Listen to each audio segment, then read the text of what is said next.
Okay, welcome to Lean Agile Glasgow. Tonight's meetup, we have a pillar of the Scottish Agile community. A huge chunk of the community would not exist without tonight's speaker, including this very meetup and some of the other meetups that formed that are very much in the vein of this meetup. He founded Lean Agile Scotland, he founded Lean Agile Glasgow, and he's been working on all sorts of fun, interesting stuff around their community. I think many of you will know him, so I'm not going to keep going on and inflate his ego too much. But we're passing over to the founder of Lean Agile Glasgow, Chris McDermott, for his talk. So say change their mindset one more time, I dare you. Chris. Thank you very much, Gary. That was very, very kind. I've been reminiscing to myself a little bit about those early days of Lean Agile Glasgow in the pub. It was very much about being lazy, being incredibly lazy. It was lean coffee, and that was it. That's all you got from us back then, because largely, for years, largely those of us who were organising couldn't really be bothered doing anything else. We just wanted a chat and a few beers, so it was lean coffee in the pub. I'm not sharing yet, am I? I'll share now. Does everyone see that? Yep. I see I've been pictures being put in the corner. So just a quick, I'll give you a second or two. You're going to need a pen and paper for this. I'm not going to ask you to do a lot of writing. There's not going to be, you're not going to end up with a sore hand for all the pros I will ask you to write. A post-it note and a Sharpie will do, if any of you remember what they are. If anyone still uses those things, or is it all Miro? Yeah, I've got some, but that's no use to you because I'm using them from here. So we need that. The talk, slight adjustment to the title. It was a bit of a brain dump I sent to Gary. Then I promised Gary I would send him a proper abstract, which I kind of forgot to do because that happens when you leave it. I knew you wouldn't. So the talk is titled, "Say They Just Need to Have an Agile Mindset One More Time, I Dare You." As Gary said, I'm Chris McDermott. I am at Chris V McD on Twitter. If you want to sort of tweet about the talk or give me some feedback, that would be amazing. I'm interested in Agile, Lean, Complexity, Social Practice Theory, which we'll talk a bit about tonight. And as Gary mentioned, I am formerly of Lean Agile Glasgow and Lean Agile Scotland. This talk, it's fitting for me at least to give this talk at Lean Agile Glasgow as an ill-prepared talk, kind of rant maybe, about transformation, context and practice, because most of the talks I have ever given at Lean Agile Glasgow have been ill-prepared, have been sort of just some ideas that I've thrown together, sometimes not even in a slide deck, sometimes with a pen and a whiteboard, in rooms. I remember some great nights we had in an office, which I can't remember now, but talking about things like Pierre Bourdieu and Cynefin and things like that. So it's kind of in that ilk. It's kind of well prepared. It's some thoughts, but I'm incredibly comfortable. I feel comfortable doing that because Lean Agile Glasgow has always been that environment that's allowed that. I've always found I could come and say these kinds of things and share these kinds of ideas, and we would get some good conversation, and it was just to share thoughts and help learn and develop together. So today's journey, what I'll talk about today, I'll start with talking about the goal, not the book, but the goal of change. When we look to change in organizations, what is the goal? I'm going to then explore that statement, that you only need the Agile Mindset statement. Along the way, I'm going to kind of introduce a couple of ideas which are actually fairly new to me.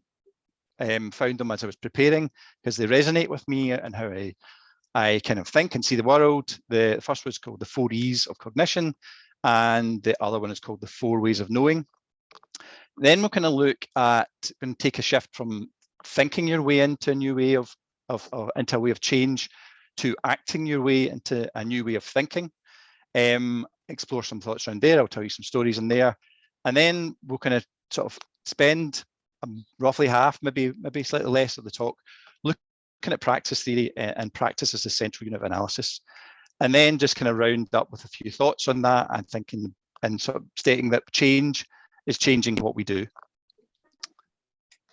So the goal when we look to change, transform organizations is not, I posit, to be an agile organization. It's not to do an agile transformation or to do a digital transformation or to do a DevOps transformation. It's one of these things. It's delivering greater value for our customers. It's being more efficient in the delivery of value. It's in creating an engaged workforce who seek to be more efficient. It's being more resilient. It's those kinds of things that we look for. I posit we look for when we are looking to change. It's not and should not be to be agile, to do DevOps, that kind of thing. So with that in mind, I want to explore that statement that I put, that I say, I dare you say one more time. They just need to have an agile mindset. Now, this statement was said to me maybe about 3 years ago in a community practice meeting, where I was kind of bemoaning the challenges I had with a leadership team I was working with. And I was told, they just need to have the agile mindset. That's the problem, Chris. They just need to have the agile mindset. This frustrated me a fair bit. I think it kind of started making me think about this thing within the agile, what I sometimes see in the agile community is lack of empathy with leadership and a desire to drive everything down to the team level. It made me think about, well, it gave me a bit of a visceral reaction to that statement. And I kind of wondered why. We had a bit of a debate. So I want to kind of break that down for you and kind of explain to you why I reacted the way I reacted, and maybe explain a little bit how I reacted along the way as well. So let's take that statement and go through it piece by piece. So that word there, that's a good start. They just need to have an agile mindset. So what I see with that is othering.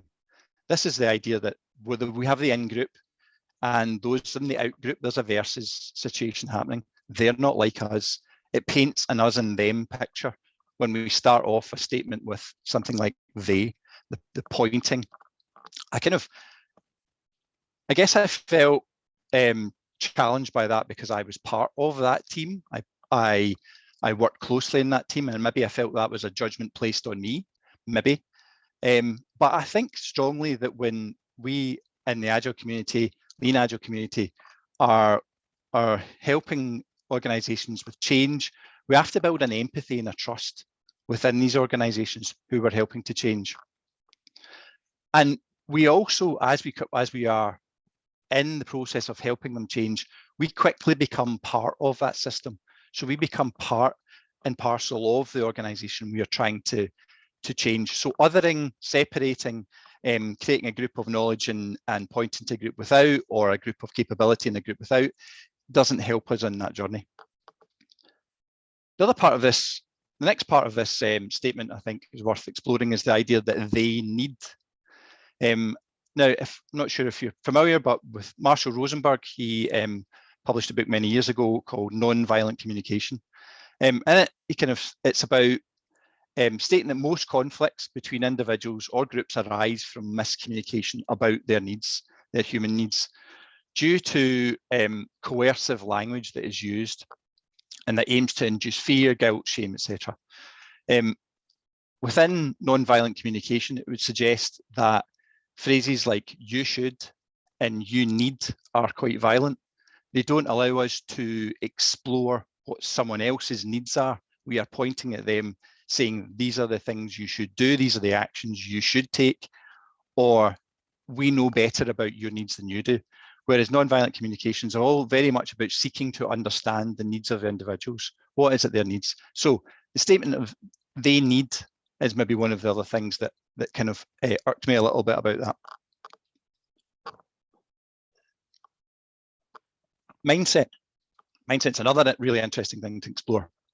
I guess the most popular kind of framing of mindset in recent years has come from Carol Dweck in her book, The Mindset. That's what it says in the tin, The New Psychology of Success. And it suggests that the ideas of mindset are applicable from parenting, business, schools, relationships, etc., etc.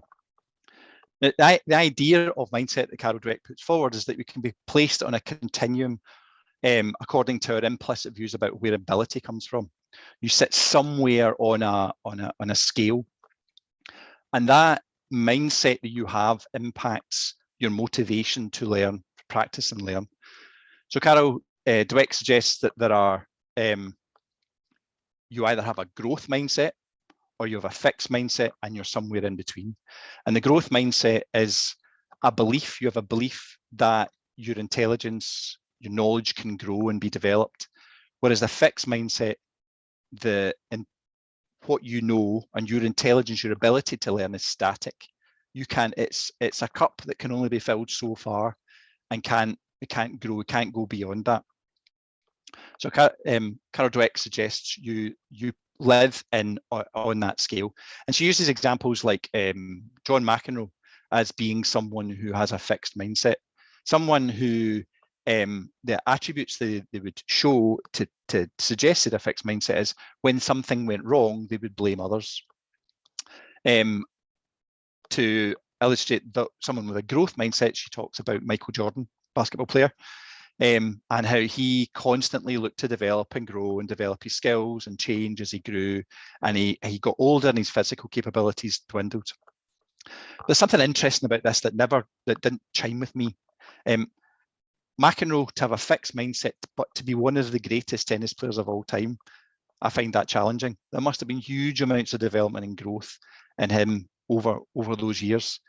And if you're a fan of basketball, like I am, and have watched the documentary series on the Bulls through the 1990s, the Chicago Bulls through the 1990s, you'll find that while Jordan grew, he had no trust in the growth of anyone else or those around about him. So it's a troubling statement, I guess, a troubling framing. I guess for me, there's two other aspects that I find troubling. One is that it lacks context. So I can possibly have a growth mindset in one context and a fixed mindset in another. I like to learn, I like to read new things and learn new things. So maybe that represents the fact I have a growth mindset, but I'm not the best at put my efforts to my exercise and looking after myself that way. So maybe that suggests I have a fixed mindset, but maybe it does. But then my illustration there is of two different contexts. If you think of people in organizations and work who don't seem engaged, who aren't sort of interested in engaging and improving and changing ways of working and so on, making the place better, there may be some sort of accusation levied at them that they have a fixed mindset. But lo and behold, you ask them what they're interested in, what makes them happy, and they're avid golfer, or they bake, and they spend their free time developing those skills and developing them, and the key to sort of improve. The last thing, I guess, on Carol Dweck's sort of framing of mindset is the shaming that comes with you have a fixed mindset. Fixed mindset is bad, growth mindset is good. Having a fixed mindset is not a good thing to have. So you're set in a kind of shamed environment. The other thing, and then about mindset, and kind of sort of takes to one of these new models that I've kind of stumbled across while preparing for this talk, is the 4 E's of cognition. So this I feel looks to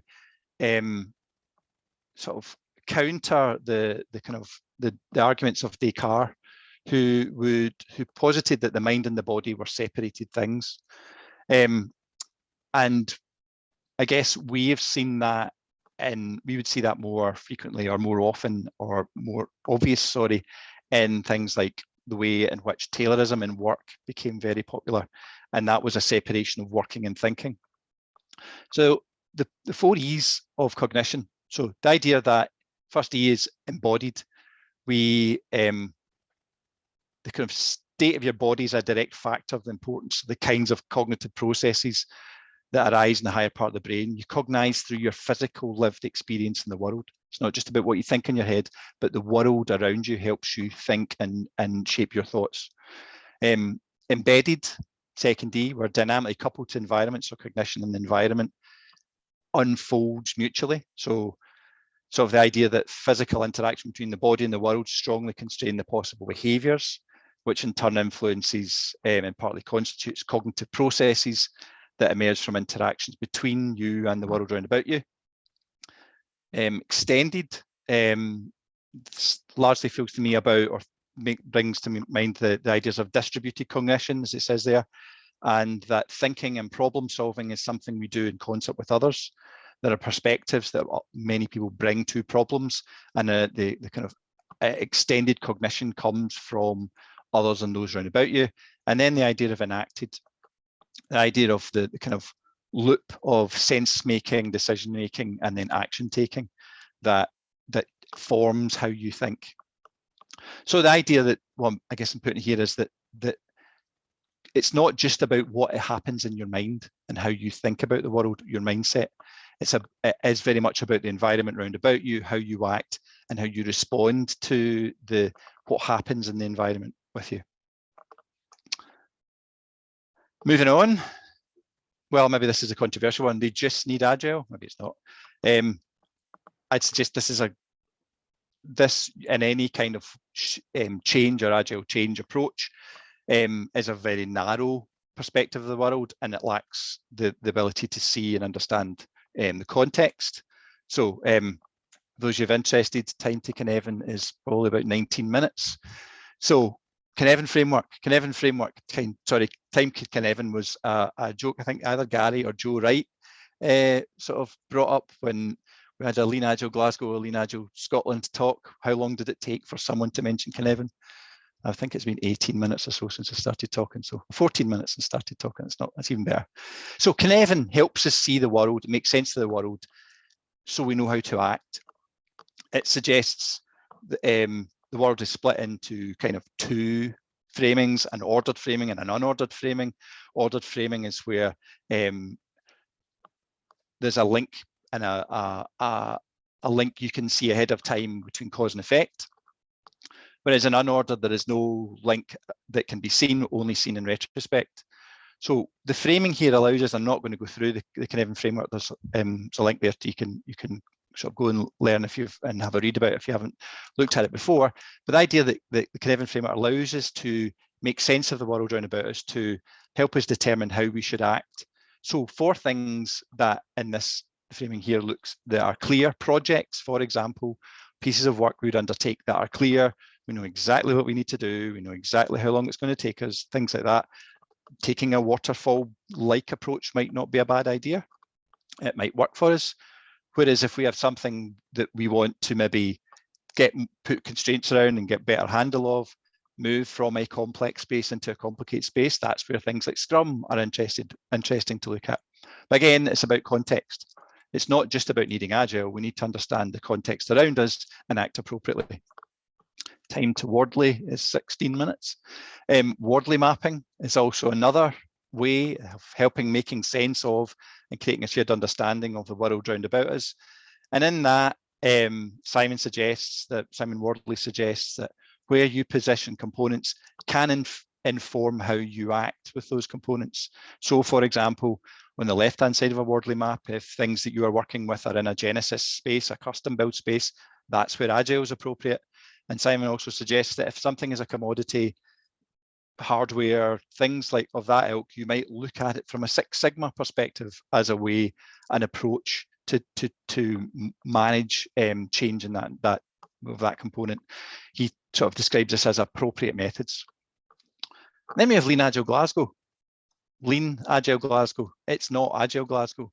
It was Lean Agile Glasgow because we wanted to explore lots of different other ideas. We wanted to look outside of just the Agile space. So it's understanding the context and using different techniques and different approaches is important, so you're not sort of constraining yourself. You don't just need Agile.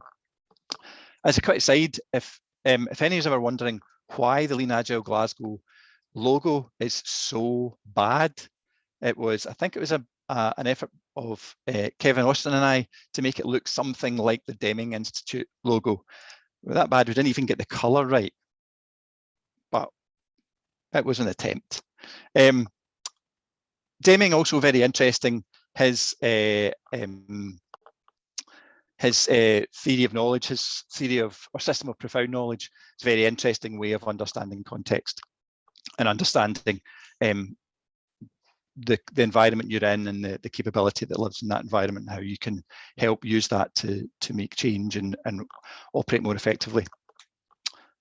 You just need Agile. And this I guess is the sad point in the talk for me. I think Agile has kind of moved from what we would coin a community of needs, where we are exploring problems and finding new ways, uncovering better ways by doing it and helping others, to existing in an environment where it is a community of solutions. It is a place where the way in which things are done have been described, and you just need to use one of those ways.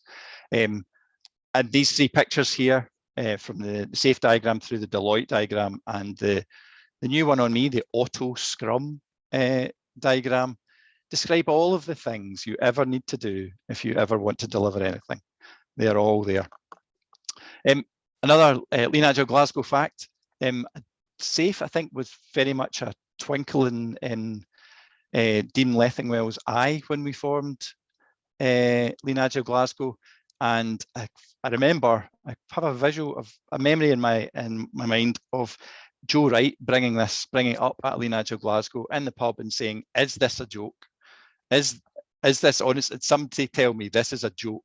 This couldn't be anything less agile than this thing." So I remember getting my phone out and having a look to see what it was he was talking about, and finding out sadly that it wasn't a joke. However, I see that, and a lot of people have got better work experiences. They've learned lots of things through these different frameworks and these different ways of thinking about work. So I'm not wholly panning them, not wholly. But this brings me on to that other model. I can mention the other framing, the 4 ways of knowing. So the 4 Ps, the 4 ways of knowing. Propositional knowing. And this is where I think Agile finds itself, in the knowing that being a set of facts we believe to be true. Knowing that Agile is Scrum, stand-ups are 15 minutes, sprints are 2 weeks long, and retros happen every 2 weeks. That we have this proposition, we have these certain facts that we believe about Agile, and in context in which we use them.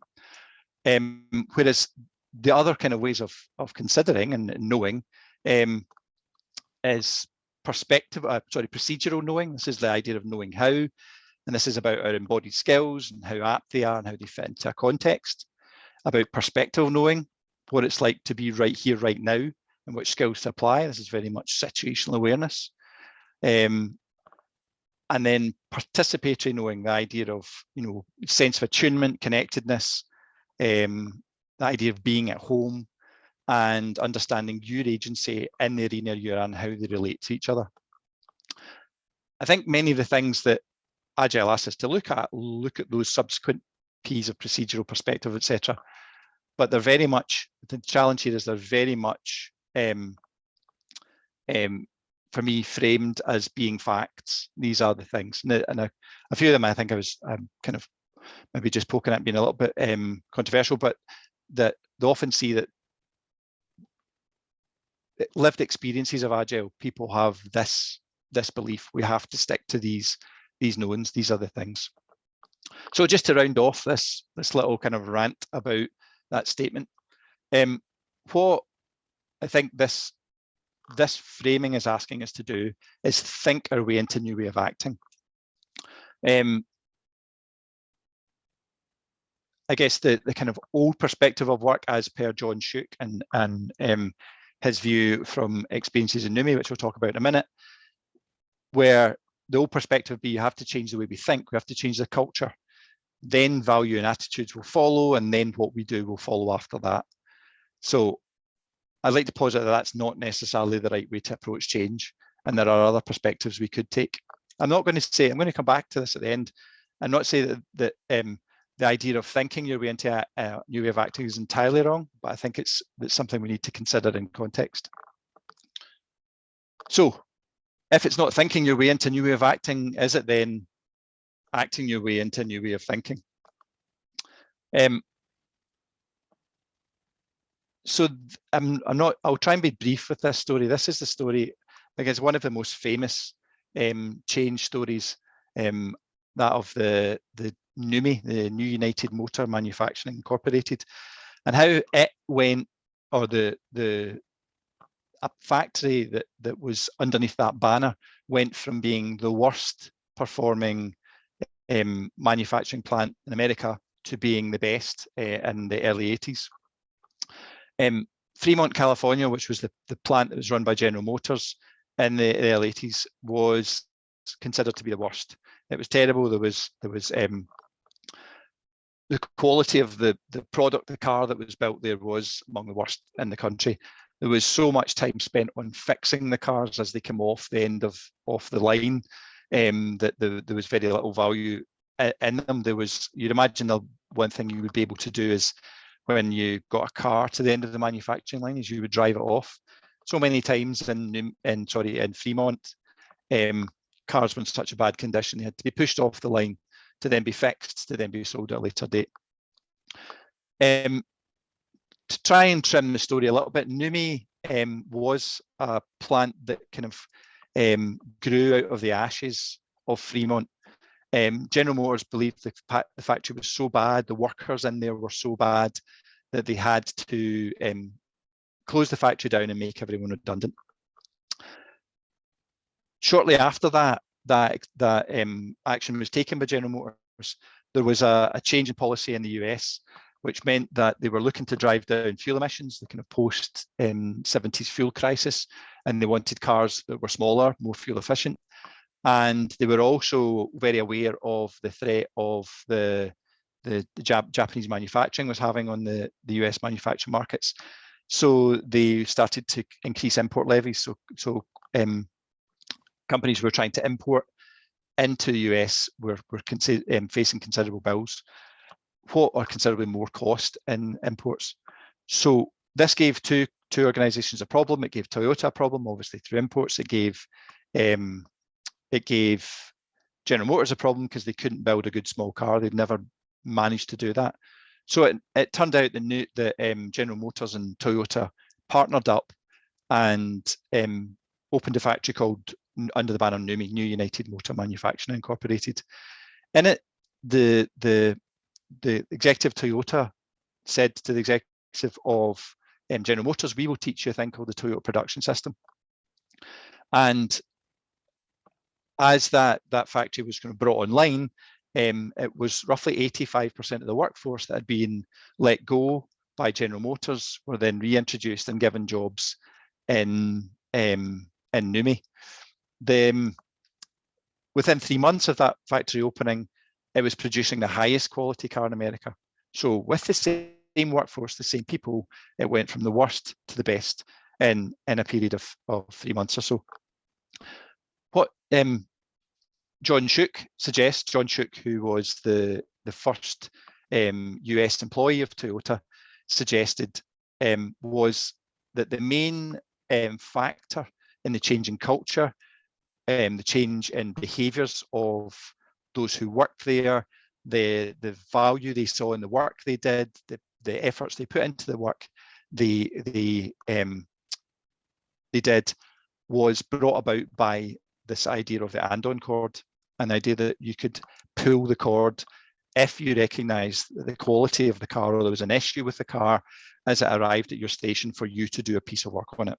I don't know, add a wiper, I don't know, add the wing mirror, whatever that may be. If you recognise the quality issue, you could pull a cord, stop, which would lead to the line stopping in order to then fix it. And Schook suggested it is what we do, is what leads to a change in culture, is how we act, and suggest the new model is not from culture through values and attitudes to what we do, but from what we do through values and attitudes to the development of a culture. It's about acting our way into a new way of thinking, not thinking our way into a new way of acting.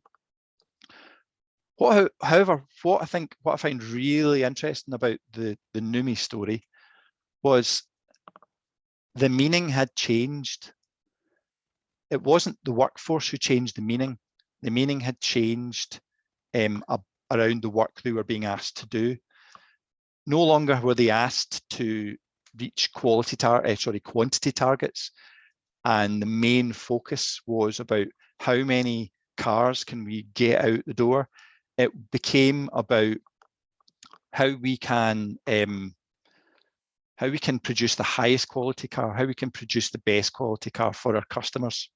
So the meaning had shifted, and this, I think, was brought about by what I guess in natural environment you could call a trophic cascade. That is, the top predator in the environment changed. The managers who managed within the NUMMI environment were not the managers of Fremont, but they were the managers of Toyota. It was Toyota management who ran the NUMMI plant. So the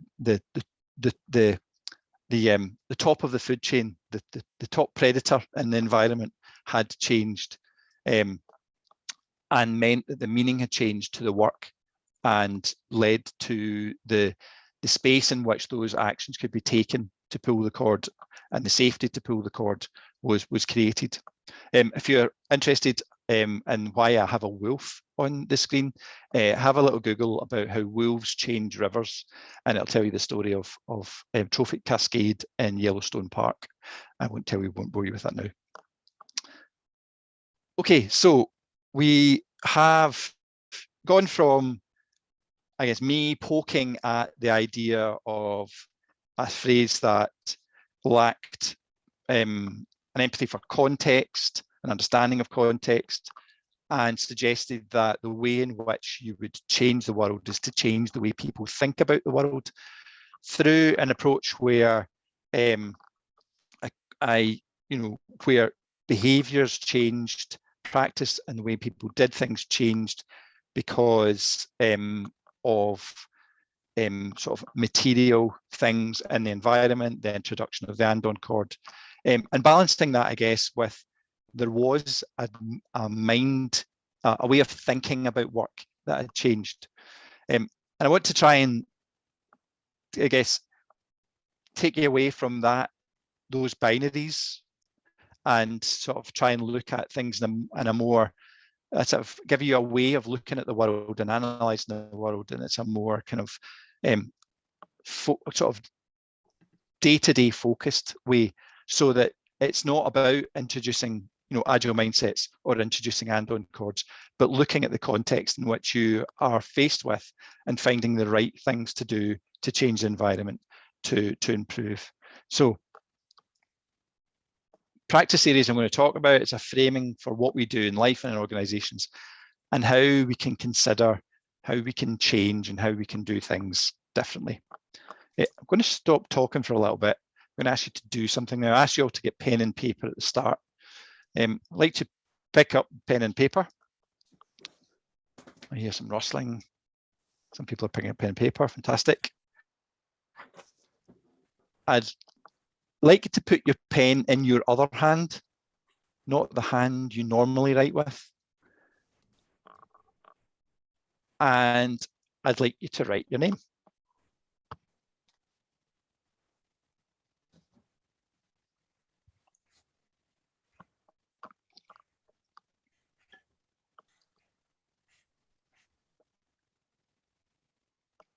I hear a pen scratching. Wait till it stops scratching. It's a difficult thing to do remotely, isn't it?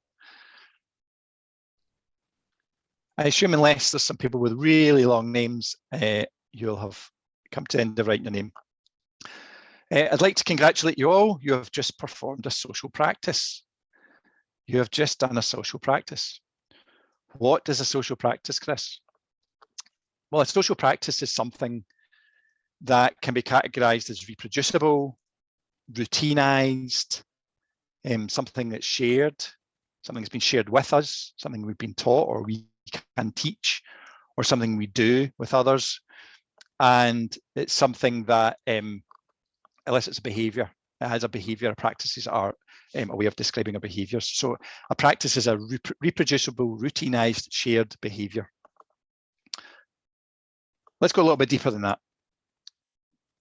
Social practice is the integration of three elements. The yellow here represents meaning, meaning the purpose in which we are acting, the needs in which we are meeting, the drivers and the motivations for the thing we have done. Thinking about writing your name with your other hand on a piece of paper. What was the purpose, the drivers, the meanings behind doing that? The blue here in the blue circle represents the material things we used in order to do that. What is the tool we used? Where is the place we did it? How did we lean on our desk or table or wherever we may be? It's the physical things that are involved in the practice. And the red then represents your competence, your know-how, your knowing that, your attunedness to the environment in which you're working, in which you have acted. So it's about your skills.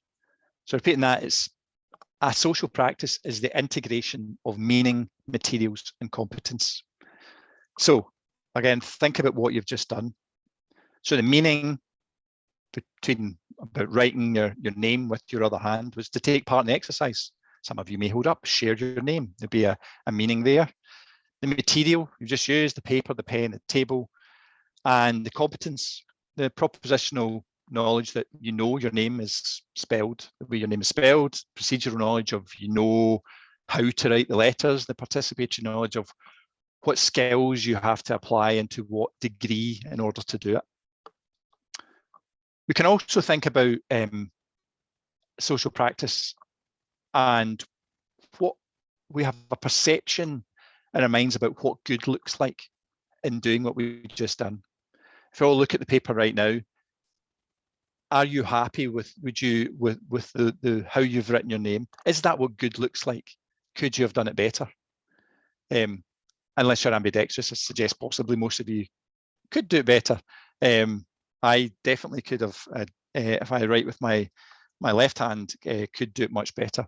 But you have this kind of sense of taste, this kind of where you observe what you've done and you can place a judgment on it. Has it been good?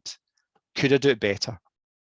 How could you improve? So I guess the question would be, and you can take your mics off and shout if you like, or how could you have improved what you just done? How could you have made that better? Any ideas? Thinking about the meanings, material, competencies.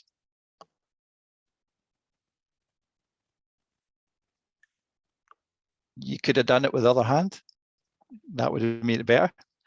That could have improved that practice, made it better practice, made you look at what you'd written and say, I've done that well. I'm happy with the outcome that I've just achieved there. Think of then, again, looking at this picture and thinking of those three things, what changes would you see in the practice, potentially making a new practice, if I asked you to sign your name as opposed to write your name?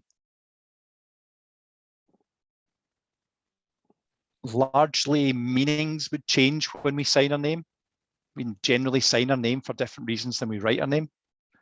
Yeah, we maybe signed, I don't know, I can't remember the last time I signed a check, but you maybe sign the check, I don't know. You sign your name on a document to sort of verify that it's you.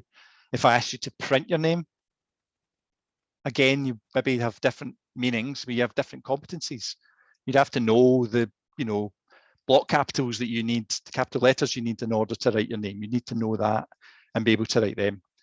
And then if I asked you to type your name, then the materials would change. The things you used in order to get your name on that piece of paper would be different than if you wrote it with a pen. And I wonder how many of you actually thought of a typewriter when I said type your name, or thought about typing into a keyboard. We'll leave that for another day.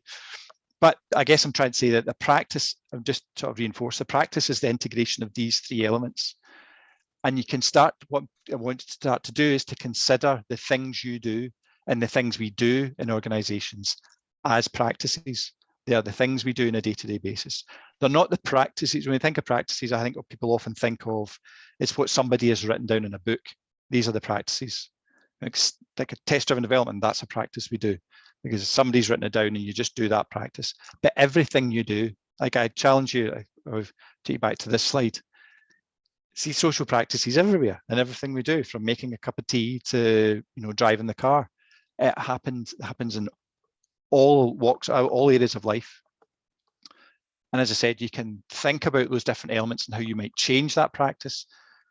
And you can also examine the practice and look at it through your lens of what you think is good and what your taste is with regards to that practice and how you might do it better. We can also think about how practices integrate together, what the relationship of practices to give us greater capabilities. The social practice folks might call this a complex. Don't use that term.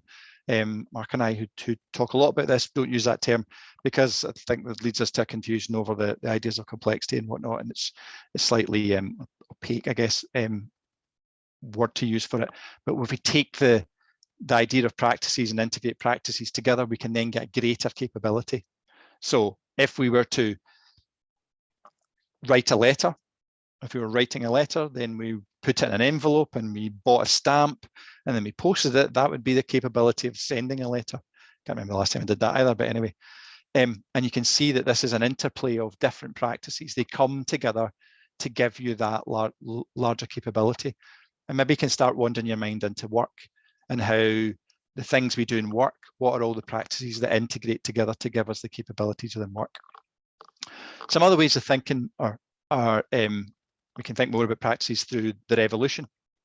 So practices have a very, I guess, in their life, have very simple evolutionary categorization from proto-practices, where a meaning, some material, and some skills may exist, but have never been constituted, never been brought together and integrated together to create a practice. Then we have, we call that proto-practice. We then have a practice, which is what I've been describing. And then we have ex-practice, things that we did or were done, but no longer are done. So if we keep with the writing frame, hands up, well, hands up, is it, like you can use the hands up thing if you want. Who has ever made ink? Nah, me neither. But that once was a practice. So if you had a quill and that's how you would write a letter, you had to be skilled in the making of ink. You wouldn't just go to W.H. Smith's and buy a bottle of ink. You had to be able to create it, make it yourself. But this is something we don't know anymore. It's something we don't do. It's something we would consider to be an ex practice. Another thing to consider is the evolution of practice over time. So I kind of hinted at earlier on, the evolution of material within a practice might be the evolution of the quill to the biro pen to now sort of writing on computers. I'll come back to that in a second. Meaning evolves in writing. So meaning evolves with practice. In the example we talked about, you once would write letters. It's probably not something we do as much. I think as in the Agile world, most of our writing, at least 2 years ago, was to write on post-it notes and to stick them on the wall or on a board or something. So meanings can evolve over time. I think one of my favorite examples here is driving. When driving became a practice and people started to drive, it was very much a leisure activity, evolved into a commuting activity, and less of a leisure activity. So the meaning evolved through there. And what we're trying to illustrate with the diagram here is that if you think about the practice, actually what can happen is that the dynamic between the elements of the practice can evolve and change. So you can see, for example, the red here, which represents competence, being swallowed and eaten by the material. So where material, a lot of competence is taken into material things to make our lives easier. That's what we do. We build products that make our lives easier. And they take our skills and our understanding. If any of you were drivers of cars in the 80s, like me, you probably knew, you're more likely to know how to, I don't know, change a spark plug and change the oil then, because the cars, these sorts of things were accessible. Now through cars, which they're far less accessible, they're far more, you would less likely to change and act in these cars because the skills have been, the understanding of these things have been kind of integrated into the car, made the car more complicated. It's probably not a great example. Maybe the example here we could use is the idea of, as we're writing a letter, as material changes and we go from writing our letters with our hands on paper, it's now we now type them onto the computer, and we have this. We can be less competent in spelling. We don't have to be able to spell as well as we did when we were younger, or back in the day before we were able to sort of pen or write letters on computers. The spelling is there, and now if any of you use Google Docs, it actually tries to write the whole damn thing for you by suggesting the end of every single sentence, and it's getting better at doing that. So the point here is that practice evolves over time, and the other point is that we can see the elements consuming, so you can see competence degrading and the materials of practice taking on that competence for you, taking on holding that skill, so you don't have to know that yourself. I guess another thing to consider about practice, which I think is important, is the idea of how we share practice. So what I've got here is on a maturity map, which I won't talk about, but we've got 4 practices which are integrated together. They are related to each other. They either share needs, or in this instance, the yellows are linked because some practices share meanings. The blues are linked because some practices share materials and tools. And the red there is linked because some practices share competence. If we want to then take a practice that we have used and seen in one environment and then place it into a new environment, so this picture down the right-hand side is an environment with a different need, has a different set of practices in it, and they come together to meet that need. But if we want to, if you're in a team and you see a practice they do and you want to share that practice with another team, you kind of have to go through this process of decontextualizing that practice, seeing it on its own as an atomic thing, taking it from that environment, decoupling its meanings from the environment it's in, recognizing the competencies and the materials that it needs. And then as you bring it into a new environment, well, then you need to store it, you need to know it, you need to know it in your head, you need to write it down, you need to blah, whatever, put it in a database, I don't know. And then as you introduce it into a practice into a new environment, you're then faced with the challenge of how you then link it into that new environment. Stephen Kemmis, a practice theorist, he would describe this as mixing in. How do you mix in a new practice into a new environment? How do you ensure that the meanings of this practice cohere with the meanings of the practices that exist to allow it to sit in that environment? How do you ensure that the tools exist and the competencies exist in that environment in order to allow that practice to sit and come into that environment? That practice might come in and perform a change role to change other practices and how they are operated. But this is, I guess, the point I'm trying to make here is you have to consider as you bring these practices in how they will then integrate, how do they link together. So I guess I'm kind of getting to a round-up point. I've kind of moved, I'm kind of trying to shift the story from being about just thinking about work and just thinking about what we need to do to just acting. So thinking and way into a new way of acting, from acting away into a new way of thinking, to start to hint now that it's actually more nuanced than that. And we need to consider those meanings, those ways of thinking about work, the materials that exist in the environment, the constraints they create, the affordances they give us in an environment to do work, and then the skills that we need. So I'm trying to take us to a much more nuanced point from those 2 binary points. So having I guess a practice lens helps us to sort of, or looking through a practice lens, we see organizations, helps us to see them as those socio-technical complex systems they are.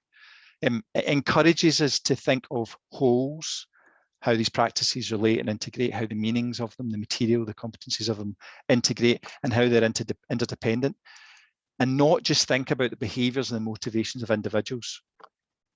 But looking through the practice lens helps us understand what we do together, and that can be shared, observed and shared. Bruno Latour thinks of work as a site of practice and workers as practitioners. I think is a nice framing. So just, I guess, to repeat myself a little bit here, it's not just about mindset or tools at disposal, or for that matter, people and processes. It's not just about technology, people and process. Again, another framing, which is too abstract. It's about that kind of complex dance of the interrelated meanings, materials, and competencies that we see in work. It helps us, I guess, make sense. This kind of framing helps us to analyze and make sense of the world, how we could, so it helps to describe how we believe the work, how we think about it. Again, I repeat myself again, but what affordances are there for us to act on, what materials exist in that environment, what competencies exist in the environment, what constraints there are in the environment we're looking to change. So I guess when we're considering what to change, we think about how these meanings, materials, and competencies interrelate, and how we can consider that changing the meaning of one practice might lead us to think about the meanings of others.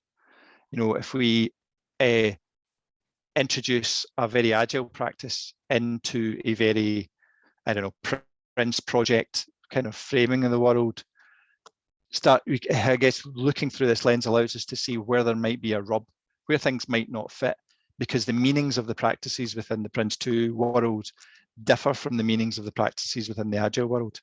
And do we consciously want to insert an agile practice in to try and encourage a change, encourage a different set of meanings to be considered? So again, thinking about work, thinking about what we do, and what are the challenges that kind of thing brings us. I guess then a practice sensibility, using practice as a central unit of analysis, helps us see beyond, I believe, beyond that Cartesian split of mind and body, helps us look at the embedded world round about us, extended world, our social practices after all, in concert with others, helps us with that enacted consideration where we're going through that sort of loop of sense making, decision making, and action taking. And also, I guess, I would hope would shift us from that purely propositional view where it is this, we know this and we know that, to then start to consider more the knowing hows, being situationally aware, and then understanding how our agency in the arena fits. Finally, I'll leave you with a little phrase that Andrew Clay Schaefer, who is the gentleman who coined the phrase DevOps, suggested. So transformation is not an event, but transformation is a progressive accumulation of habits. I have a slight tweak on that. Transformation is a progressive change, removal, and introduction of practices. So that was me and Andrew and Jay Bloom, inspired by Jay. And again, transformation is not the goal. The goal is what your organization is looking to do. Thank you very much. Thank you very much, Chris. That was great. Really good. Does anyone have any questions for Chris?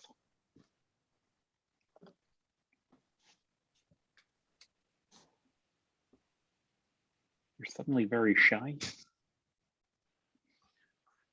What the hell was that about, Chris? Can you rant? Question number one. No questions? I have a question for you, Chris, but it's not related to your talk, so I would rather other people went first. All right, if there are really no questions, I'm gonna get Chris into nostalgia mode now to help focus on our 10-year anniversary. Why did you start Lean Agile Glasgow? Like, what were the origins of it? So Lean Agile Glasgow was something that I think came about between a conversation between Kevin, I think myself, and Mark. I think we were talking a lot online about agile ways of working. I think it was around about that point I realised, maybe slightly before, that this guy Mark, who had been chatting with on Twitter, this Swiss guy, was actually lived about an hour away, and you know, I think Lean Agile Glasgow was one of those opportunities where we could take our conversations from being online to being sort of in real life. I think for me also, that year, so Lean Agile Glasgow was formed in June 2012. I was in the middle of organising the first Lean Agile Scotland, and I think partly for me, I was getting impatient. I was really looking forward to getting a whole bunch of people together to talk about work, about how we can improve work through that lean and agile framing. And I I think we've just kind of pushed the conversation to say let's get together. Let's get together before September or October, whenever it was, and sort of kicked off Lean Agile Glasgow. I think the final, I'm just trying to remember, probably a whole bunch of retrospective coherence here, but Agile Scotland, which was a community that had started in the early 2000s, spent most of its life in Edinburgh as a meetup in Edinburgh, had largely faded away. Clark Ching, who had taken on responsibility very early on of Agile Scotland, had ran it and put a lot of effort into running it, lots of speakers from across the world to come and speak. I think, and I completely appreciate, he ran out of steam and Agile Scotland started to get really quiet. So that was, I think, probably another one of the reasons why let's get Lean Agile Glasgow going. I don't know, Kevin, Mark, others were around at the time. What was... Yeah, Kevin, Mark, what do you remember? I don't remember being instrumental to it. For me, so I was chatting to Chris on Twitter, and then at some point he went to a talk. A man we should not be mentioned. We hooked up and you said you're doing this, and I came along and I just thought I'm joining a group that already exists. So a lot of you guys actually seem to know each other because you work, I guess in hindsight, you work together. But initially for me, this was basically a self-help group. At the time I was a manager doing a fairly complex digital transformation in the NHS and did all my agile, so guerrilla style, as in I wasn't allowed to use the labels. My boss was somebody who worked in an organization that tried and completely failed at agile, so these were all anti-words for him. And this was my self-help group where I could talk about the real things, the agile concepts, and say, how do we do this and how could I apply this, and blah, blah, blah. It was therapy, manager's therapy. Kevin, do you have any thoughts? Self-help and therapy, I think, pretty much nailed it. I remember talking to Chris at one of the tech meetups at Glasgow Uni. And then I think the Lean Agile Glasgow soon followed. Yep. And then there were a few Lean Coffee events in pubs when I very quickly realised that I couldn't drink beers as fast as everyone else. Nothing's changed. I was the only one doing really coffee. So the Lean Coffee aspect, which obviously still goes on in the second meetup in the mornings, that came from a guy called Jeremy Lightfoot and Jim Benson. Jim Benson's the more, I guess, the better known of the two. He's written a few books. But they started a Lean Coffee, which was a morning meetup in Seattle. And there was that one, there was one, I think, in Stockholm, and I can't remember if there was many more going on, but these were people I kind of knew online because of my interests and because of kind of the formation of Lean Agile Scotland. And I really was taken by the idea of a Lean Coffee meetup because all you did was rock up with a set of stickies and Sharpies and you got a conversation going. The self-help group would flow from there. And there was there was no pressure for them to write a talk. There was no, well, certainly I felt like I couldn't be bothered. There was not enough time in the day, to be honest, at that point in my life. But it was just an easy way of just getting going. And there was all you need to do was book a space in a pub and turn up and just have a chat. So I think it was one of the early kind of Lean Coffees communities that was kind of set up from, I guess, Stockholm and Seattle, maybe a couple of others, I can't remember now. That was, yeah, that's why it was Lean Coffee. There was one other thing that came to mind as I was talking. I had always wanted to get to a group called the Extreme Tuesday Club, which is an agile meetup in London.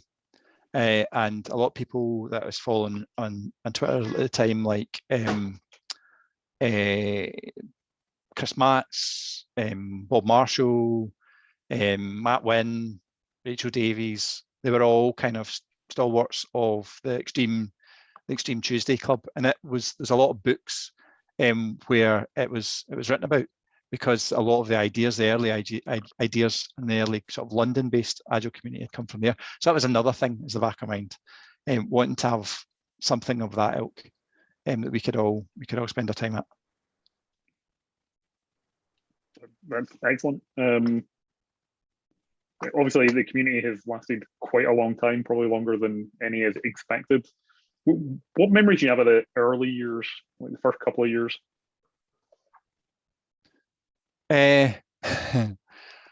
We bounced between a couple of pubs, Waxy O'Connor's and then a Wetherspoons that was down Jamaica Street, and we spent a bit of time there.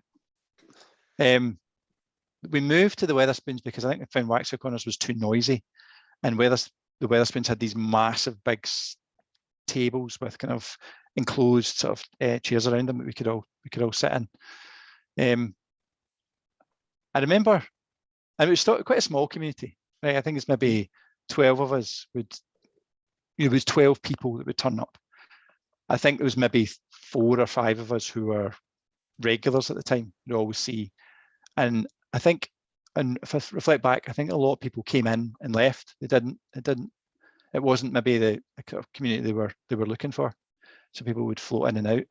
I remember, and still something that I can stick by is that I'm not allowed to buy I'm allowed to buy it, but I'm not allowed to choose my own beer at Lean Agile Glasgow because you are horrified by my beer choices.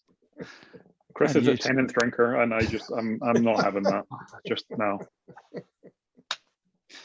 So my first sort of question at Lean Agile Glasgow was always, Gary, what am I drinking? What do you recommend? It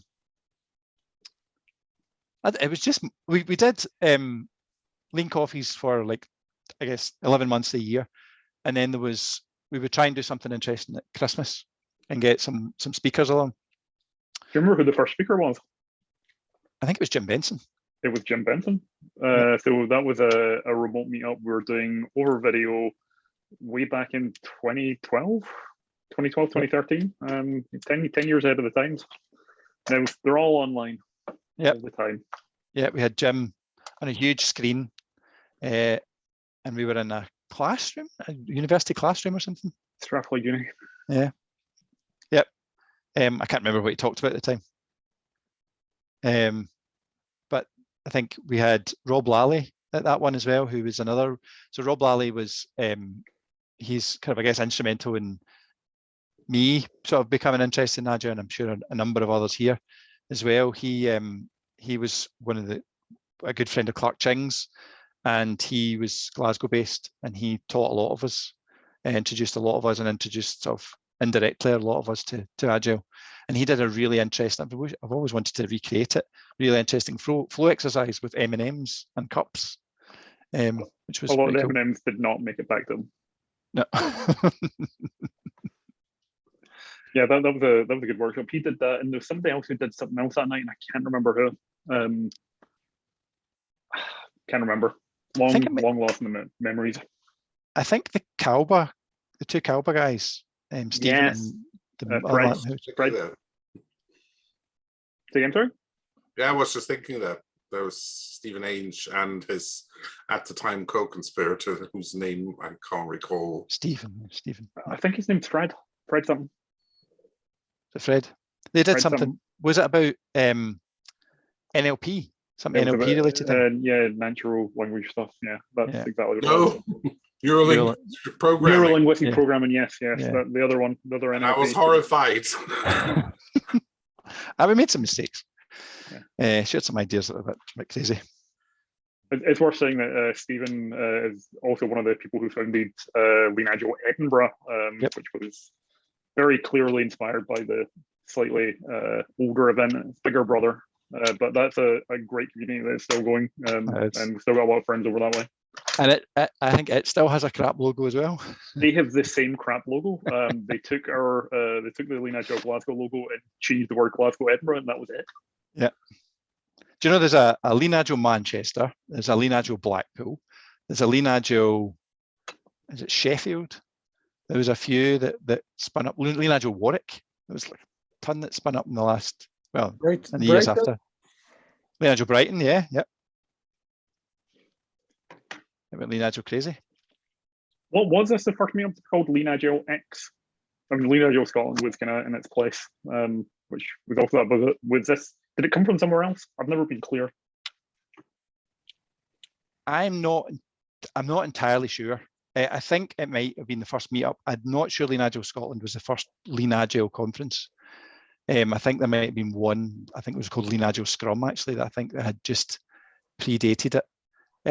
I think, can't remember clearly. For me, the Lean, like I guess I tried to explain in the talk there, but the Lean Agile was, a bunch of us were not just exploring Agile approaches, but we were really interested in what was happening in the Kanban community and the kind of the stuff that the Pop Index had been sharing in the years prior to that, and thought it was really interesting to come and explore, put them together. Certainly that's what I thought my thinking behind Lean Agile Scotland was, to put them both together. It wasn't right that I don't think there was value to be had in just exploring one or two of the sort of spaces, but to sort of try and explore other, bring them together and then try and go beyond that actually, to explore different spaces. Like over the years, it's gone from Lean and Agile to systems thinking and complexity theories and various other topics we've covered that kind of don't sit within that, neat within that, inside that framing. Yeah, I always kind of thought it was permission to be wide. Sarah is asking, do you think cultural change is still an important part of implementing Agile, or do you think it's even possible to implement Agile, or is it about using some of the tools you mentioned to help you achieve the transformation you're aiming for? So, big question, sorry. It's a good one. I think cultural change is not something you should approach directly. It's not, I don't think you should go into these kind of situations and say, we want to change the culture. How do we change the culture? And certainly not something, it should be an advertised thing that we are changing the culture. I think culture change comes from changing the way we work, creating an environment where people feel safe to do the work they want to do. They get opportunities to deliver value and not just deliver on time and on budget. You know, that's where I think culture change comes from, by making the changes to what people are there to do. So the sort of ensuring that they can meet the purpose of their organization, you know, that they can deliver and they can develop themselves and with that improve the environment they're in. I think that's where culture change comes from, and not as a direct, kind of, I hope there's no HR people here. I really loathe the kind of HR view of a direct approach to, you know, the psychological change and the change where we're going to try and create a better culture. It just seems to me that's if I was going to put it in, but I was told off for having too many models in a previous version of this talk. But John Kay's Obliquity is a really interesting way and a suggestion that, well, you want a culture change, it's not something you approach directly, it's something you approach obliquely. You don't say, we're going to have a culture change. You say, we're going to deliver better value for our customers, we're going to do it this way, and then the culture change will come with it. Does that answer the question? Yeah, I think so. Do you think then it's from what you've said, do you think it's possible to implement Agile, or is that too simplistic to think that you can implement something like Agile within an organization? It should just be something that kind of just happens as you start to use the tools. That's interesting. I guess again, it depends on your context, how you would approach creating an Agile capability, creating teams who are able to deliver in the way in which we all see. I think that's something you can approach. Yes, you can go and say these are set practices that we want to bring together, and in some cases, you know, the approach would be very much with this is where we are now. Let's take the first small nudge step to an introduction of Agile practice. In some other cases, you can take a slightly larger step and bring together a collection of agile practices into an organization, and then try and help implement them or bring about the value we hope to get from practices we see are espoused within the agile world. I think what's really interesting, and one of the things that I guess is emerged over the years within Lean Agile Glasgow conversations, is that agile then becomes if we have a capability like that, and if we are able to sustain a capability like that, it becomes a catalyst, because it disrupts other parts of an organization. So DevOps came about because the agile world was saying, hey, can we release every 2 weeks? And operations were saying, no, you have your release window every 6 months. What do you want to do that every 6 weeks, every 2 weeks for? So DevOps emerged, practices emerged from people trying to meet those needs. I don't know if this is directly true, but my assumption has been that the practices around Lean UX and things like that and product management have emerged and sort of in tandem with Agile, because Agile ways of working have said we want to iterate, we wanted to understand what our customer needs, and we'll build them what it is they need just now, and then we need to go back to them and say, what do you want next? How's it going to change? Is this what you're after? That kind of thing. So those practices are then informed. And I guess the last piece of the puzzle for me is Agile teams. We know that Agile teams, there's a degree of autonomy. We want a bounded autonomy within teams to deliver, and it's the kind of first path towards that is to give them an outcome to deliver to, and not an output to deliver to, or a thing to deliver. And then that itself starts to change and consider how leadership operate. How do you lead Agile teams? It raises different questions. So I think what I've described there is that kind of small set of practices that can go in and start to interact with other practices around an organization to start to change and create what I guess you kind of described as an agile organization. Any question? We've got another question here, which is there something about sustaining the practices, passing it on through cohorts, maybe even generations? Well, that's interesting. So Mark's actually got a really interesting story here. I'll try and tell it if you want, Mark. You can keep me right. Sustaining practices. So I think I think in our conversations that Mark and I have about practice theory, we very much believe that you don't just go on a training course and come out of a training course and you have the practice. The practice is yours. You can now do it. And sustaining and growing, I guess, I believe is not done by just training the next bunch of people how to do it, and they'll do it the way the team that you really like does it, and then we'll train the next bunch and the next bunch. What I think we've seen to sustain practices and maybe, I guess, pass them through different cohorts is by actually having experience of a practice, actually doing that practice with other practitioners. So we kind of talk about the idea of mitosis, where to grow sets of practices within practitioners, i.e. to sustain practice across multiple teams, would be to integrate practitioners into teams. So you have people join teams who do practices you want to see more of. So for example, if you have a team that do extreme programming and continuous delivery and have a great set of product management practices, you want more of that, a suggested approach would be to add people to that team until the team is too big to be a team. And then you split it out into two teams, where you then have those sets of practices sustained. And that's something we've done over the last couple of years in Register Scotland, as we were adding more teams. An idea was very much we put people into one of the teams we believe is good, and then we grow and we give people a choice as to say what team do you want to be in, because we've got two outcomes to work towards, two problems to solve. So that was the way of passing through cohorts and groups and teams and organizations, through generations. When we come in?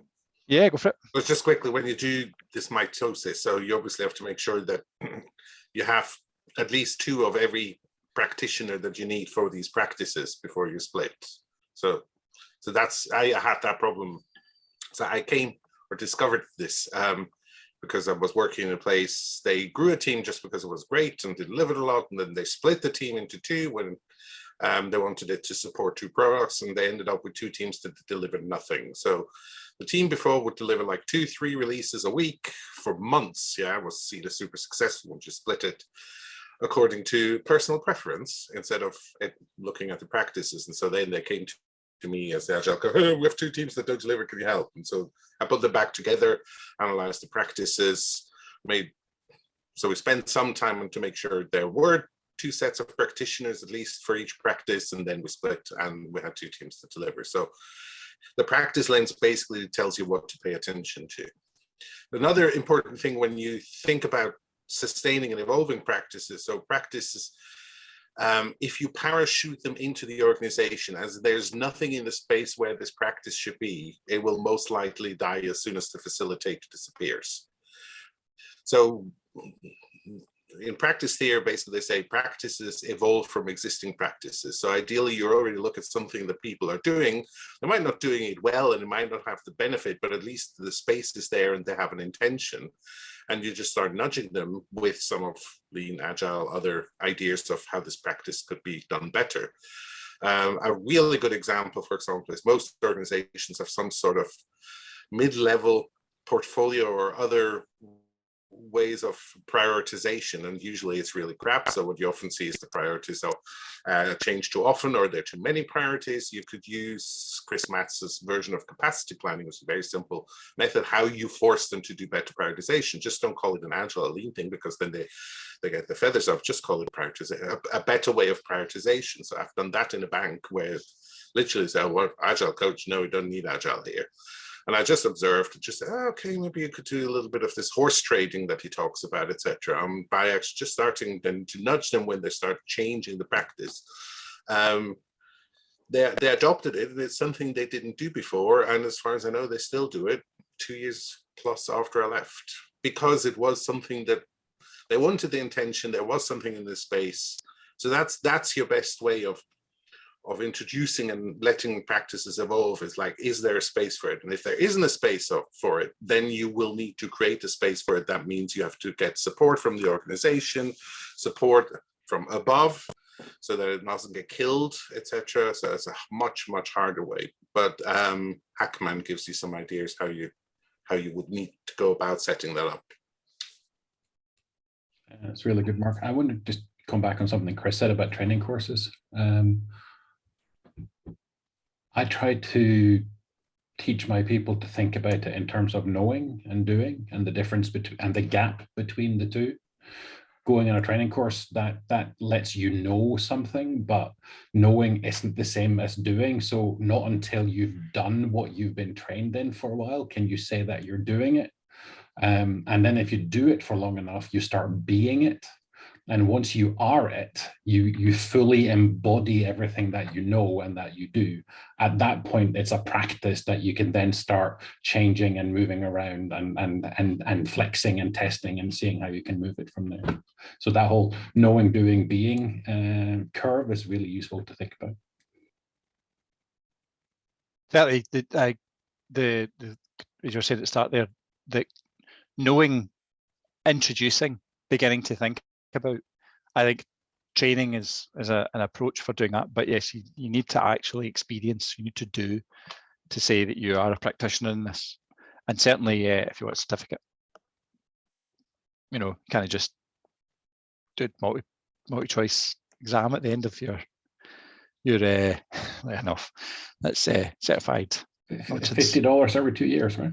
Yeah, that's it. Did I miss any other questions? I think that is most of them. There is one question remaining that I'm going to come in after we stop. So if there's no other questions, I'm going to say thank you again, Chris. Thank you. And I'm going to